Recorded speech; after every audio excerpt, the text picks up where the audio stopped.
Neck design అనేది ఎలా design చేసుకోవాలో చూడండి. అది కూడా మనకి బ్యాక్ ఓపెన్ వచ్చినప్పుడు. ఫస్టే మనము హుక్స్ పట్టీ కోసం ఇలాగా పావించి ఖర్చుకు వదిలేసుకొని ఆ తర్వాత నుంచి హాఫ్ ఇంచ్ చొప్పున ఇలా మార్క్ చేసుకొని, ఆ మార్క్ చేసుకున్న దగ్గరే మనము పోట్లీ బాల్స్ అనేది ఇలా చివరికి వచ్చేలా పెట్టుకొని స్టిచ్ వేసుకోండి.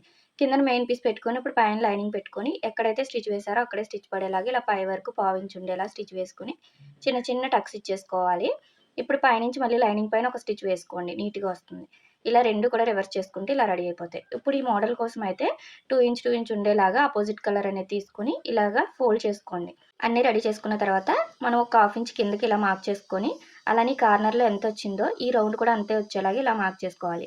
ఇప్పుడు మార్క్ చేసుకున్న విధంగా ఇలాగ మనం వీటి పైన పెట్టుకొని స్టిచ్ వేసేసుకోవాలి. ఇక్కడ మనకి ఏమన్నా క్లాత్ అనేది ఎక్స్ట్రా ఉంటే ఇలా కట్ చేసుకొని పైనుంచి లేస్ అనేది ఇలా డిజైన్ చేసేసుకోండి. ఇటు సైడ్ కూడా మార్క్ చేసిన దానిపైన లేస్ వేసుకుంటే బ్లౌజ్ అనేది రెడీ అయిపోతుంది. ఇది మన బ్యాక్ ఓపెన్‌కే కాదు ఫ్రంట్ ఓపెన్‌కి కూడా వేసుకోవచ్చు. చాలా బాగుంటుంది. ఫుల్ వీడియో అనేది కింద ఉంటుంది. చెక్ చేయండి. వీడియో నచ్చితే లైక్ చేయండి.